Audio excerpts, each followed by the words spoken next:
Hello guys, and welcome back to another video in our channel. In our video today we are going to analyze how Chelsea managed to lose so bad against Newcastle. Chelsea travelled to St James's Park where they conceded 4 goals and scored only 1 courtesy of a good free kick from Raheem Sterling. Mauricio Pochettino is facing a lot of problems at Chelsea. After 13 games, Chelsea find themselves 10th with only 16 points, with a long way from the top of the Premier League table. Of late, we've seen Chelsea conceding a lot of silly goals, and I've done videos explaining why Chelsea are all of a sudden conceding a lot of cheap goals. The departure of Anthony Barry at Stamford Bridge, who was brought in by Frank Lampard in the winter of 2020 to come and sort out Chelsea's defensive problems, has affected Chelsea's training on set pieces and defending overall. Anthony Barry, who was pitched by Thomas Tuchel and headed to Bayern Munich, is doing a lot of good works for Bayern. However, Chelsea look a lot shaky in the backline, and also key players such as Reece James, who received a red card in that game, will also affect Chelsea and how Chelsea defend in the upcoming games. In our analysis today, we analyze how Newcastle managed to destroy Chelsea. So before we continue our analysis, do not forget to like, share and subscribe to our channel for more videos like this. So let's bring in the tactical board and see how these teams went toe to toe with each other. So Newcastle lined up in a 4-3-3 formation while Chelsea lined up in a 4-2-3-1 system. So Newcastle really tried to force Chelsea to play down the right where they would engage in a touchline press. We know that Chelsea like to build through the right hand side.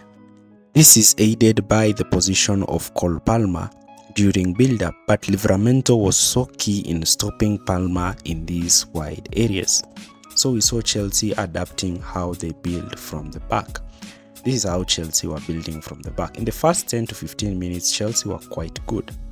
So Newcastle were pressing with only Isak, while they formed a narrow midfield 4 to prevent Chelsea from progressing to Newcastle's midfield 3rd.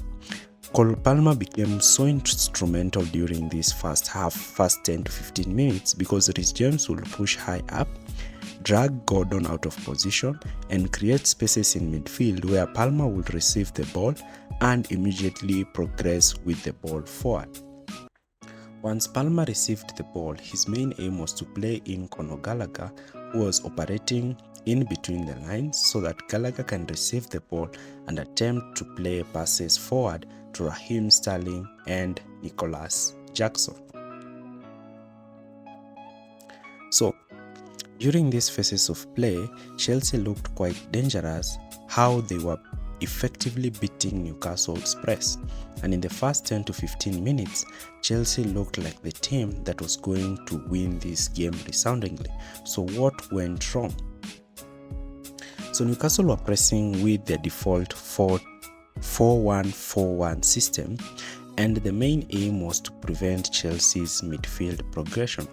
So in some instances, Livramento would move from his left back position to come and try to pick up Cole Palmer, who tried to advance with the ball, and in some instances he would be so lucky to win the ball off Palmer and immediately launch quick counter-attacks by Newcastle. But Newcastle were not able to capitalize on these chances. So we look also at another way in which Chelsea managed to beat Newcastle. Livramento could not manage to be dropping deep most of the time, and now we started to see Gordon tuck in to try and cover Cole Palmer, who tried to create overloads in Chelsea's midfield, allowing Reece James to receive the ball, and this is what would trigger Livramento to push forward and press Reece James. In some instances, Reece James would beat Livramento and Chelsea would find themselves in a position of transition.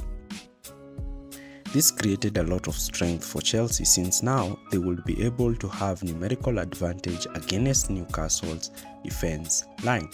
But Newcastle were quick to come back and prevent Chelsea from progressing with the ball forward. So let's look at Newcastle in possession and what they did, because what Newcastle did in possession is what caused Chelsea a lot of problems. We know that Chelsea like to press in a 4-2-3-1 mid-block, trying to prevent central progression. And this is what made Newcastle to now attempt to play around Chelsea rather than playing through them. And this was aided by creating these wide overloads. The overloads were being created with wide wingers and midfielders who would push on into the half space and create a lot of problems for Chelsea. The midfielders will be making these runs in the half space, trying to create 2v1s against Chelsea's fullbacks.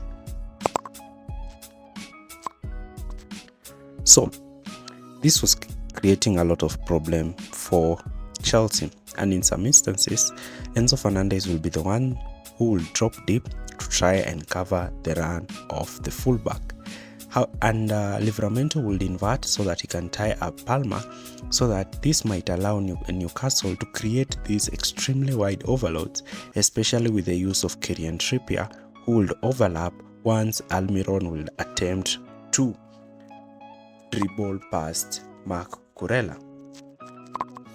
Newcastle were attempting to play these far post balls. The far post balls were to play for the deep runs of Joel Linton, who will be moving towards the far post to try to head the ball in goal.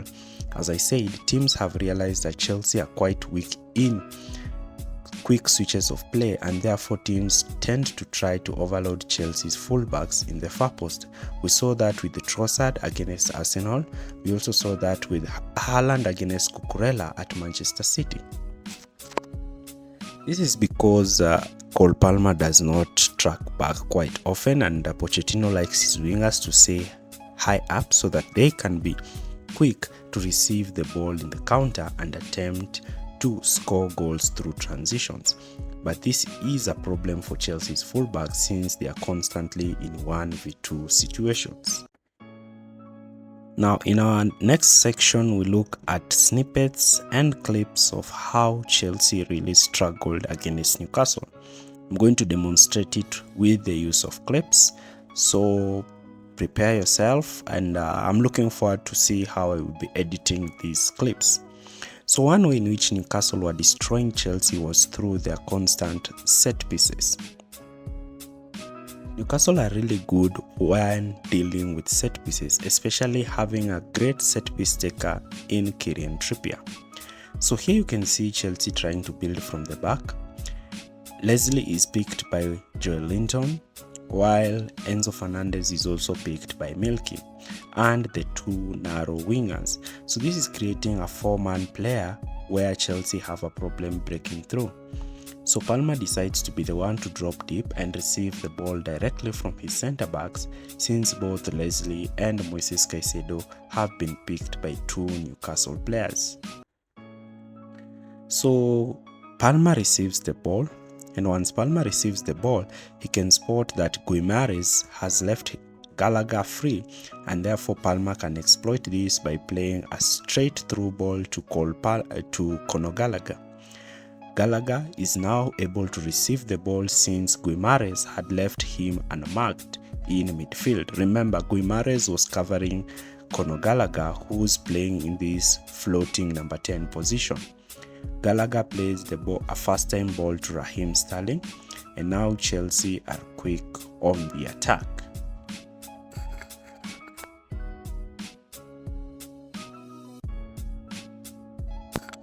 So you can see here Chelsea have space and time on the ball.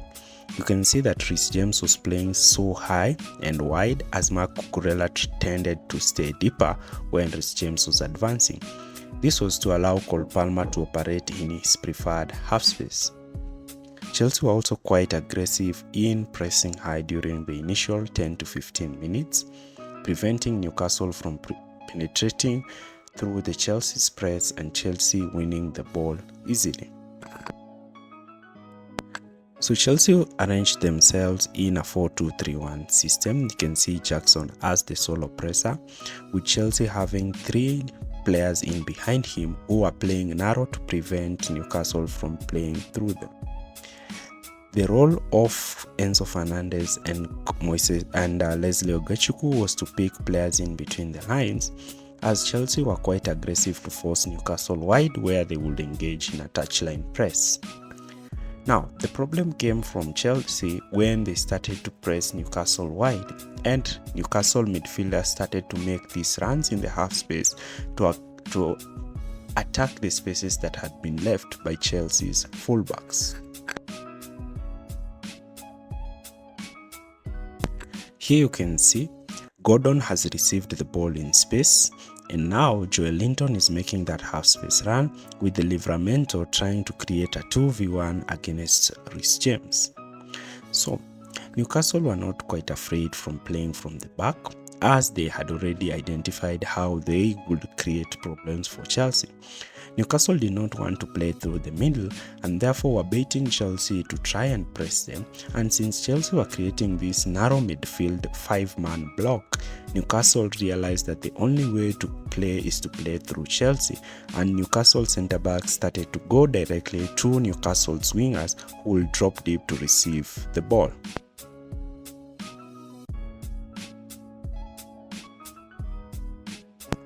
So here you can see Trippier is advancing with the ball. He is already seeing Milky making that half space run, with Gordon pulling Cucurella out of position. So here Sterling was tracking back, and Newcastle were attempting to create that overload in the far post area against Reece James with Gordon and Joel Linton.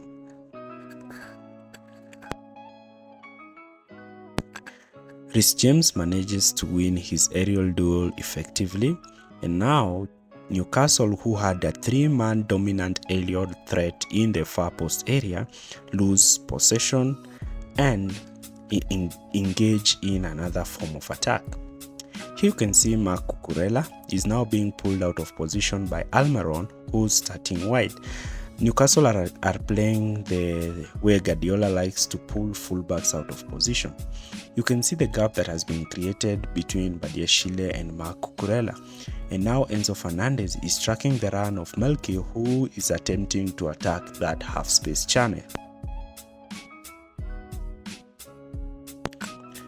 So Gordon attempts to make a dribble past Marc Cucurella, and Trippier can see this. Now Trippier starts to notice the space in the wide area, and Trippier wants to make this overlapping run, since Sterling is just ball watching.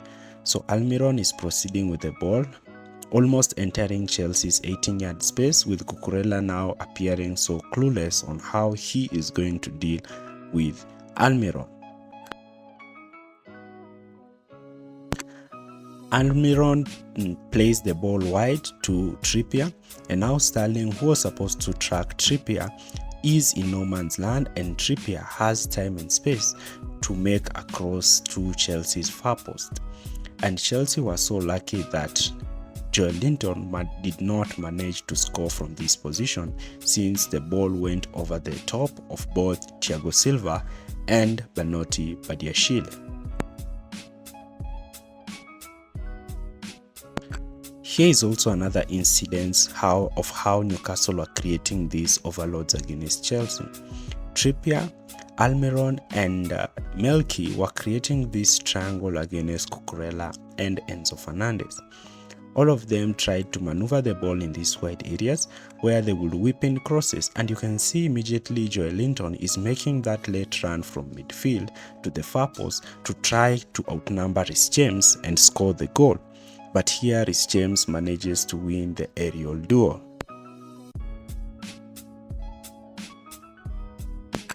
Teams have realized that Palmer does not track back quite often, and therefore try to isolate Chelsea's right back in a 2v1 situation.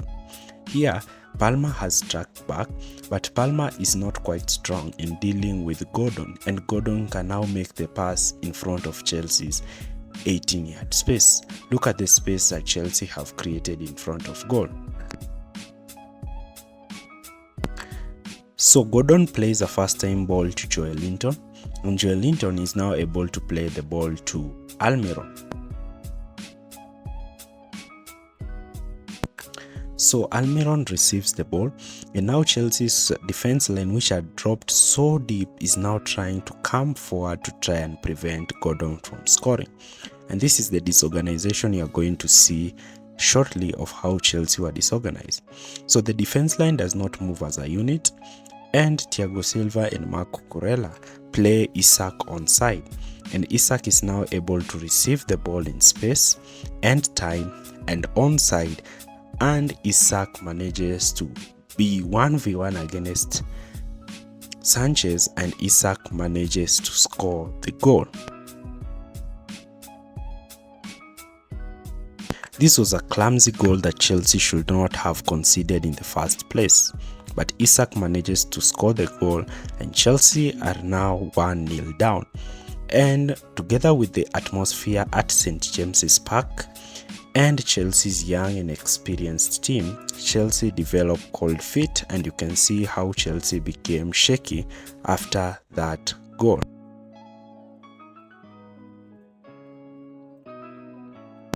So Mauricio Pochettino has himself to blame at some point, but the players really let him down. For the first time in Chelsea's football club process journey, Mauricio Pochettino lost patience with his players at full time, calling them out and showcasing how the players did not do a lot to win this game. Chelsea players managed to lose a lot of 50-50s, and also defensively they were all over the place. So Mauricio Pochettino has to look for a way to stop Chelsea from leaking goals. Chelsea have not managed to keep a clean sheet in their last 4 Premier League games,